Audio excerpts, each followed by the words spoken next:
नमस्कार. आज या ठिकाणी मी तुम्हाला ठिबक सिंचन पावसाळ्यानंतर ज्यावेळी आपण परत बसवतो किंवा पावसाळ्यानंतर ठिबक सिंचन बसवताना घ्यावयाची काळजी या विषयावर थोडी माहिती देणार आहे. हा व्हिडिओ आपल्याला आवडल्यास आपण ह्या व्हिडिओला लाईक करा, सबस्क्राईब करा आणि फॉलो करा.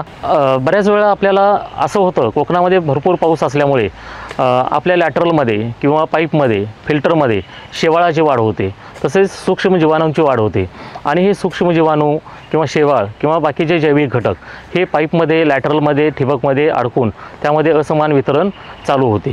अशा वेळी फक्त जर आपण आम्ल प्रक्रिया केली तर त्याला आपल्याला संरक्षण किंवा त्याला आपलं सोल्युशन मिळत नाही.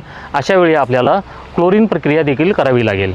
ही क्लोरीन प्रक्रिया देखील आपल्याला वर्षातून एकदा किंवा 6 महिन्यातून एकदा जेवढ्या प्रमाणात गरज असेल त्या प्रमाणात क्लोरीन प्रक्रियेची निवड करावी.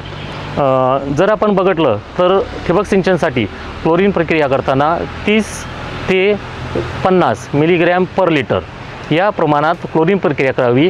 30, 40 किंवा 50 हे प्रमाण आपल्याला निवडावायचे असेल तर आपल्या संचामध्ये किती प्रमाणात छिद्रे बंद आहेत किंवा किती प्रमाणात असमान वितरण आहे त्या पद्धतीने तुम्हाला क्लोरीन प्रक्रियाची सिव्हिरिटी किंवा कॉन्सन्ट्रेशन ठरवावं लागेल. समजा तुम्हाला 30 मिलीग्रॅम प्रति लिटर या प्रमाणात क्लोरीन प्रक्रिया करावीची असेल त्यावेळी तुम्हाला 30 मिलीग्रॅमच्या निवड करावी लागेल.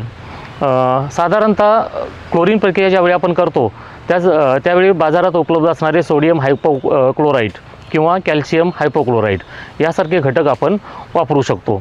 क्लोरीन प्रक्रिया करताना 30 मिलीग्रॅम प्रति लिटर या प्रमाणात आपण त्याचं सोल्युशन तयार करावं आणि हे सोल्युशन आपल्या पंपाचा विसर्ग जो असेल त्या प्रमाणात त्या संचामध्ये दाबावे.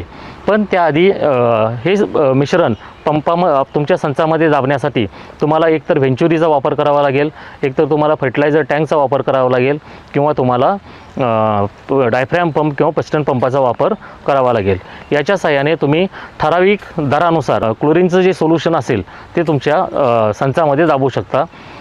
एकदा क्लोरीनचं सोल्युशन तुमच्या संचामध्ये गेलं की त्यानंतर तुम्हाला संच 1 तासासाठी बंद ठेवावाचा आहे. एकदा क्लोरीन प्रक्रिया पूर्ण झाली की तुम्हाला पूर्ण तुमचा संच पाण्याने फ्लश करून घ्यायचा आहे. सगळ्यात शेवटी तुम्हाला लॅटरलच्या टोकाला क्लोरीनची मात्रा तपासून पाहायची आहे. त्या ठिकाणी क्लोरीनची मात्रा कमीत कमी 1 मिलीग्रॅम प्रति लिटर या प्रमाणात जर सापडली तर तुम्ही म्हणू शकता की तुमची क्लोरीन प्रक्रिया व्यवस्थित किंवा चांगल्या प्रमाणे झालेली आहे. आणि ती जर क्लोरीनची मात्रा त्यापेक्षा जास्ती असेल तर तुम्हाला क्लोरीनची प्रक्रिया किंवा ही प्रोसिजर रिपीट करावी लागेल.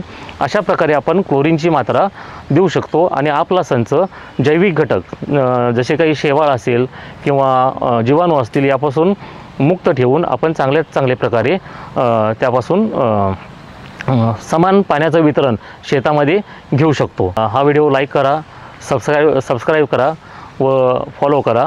अशा प्रकारचे व्हिडिओ आपल्यासाठी उपलब्ध होत राहतील. धन्यवाद.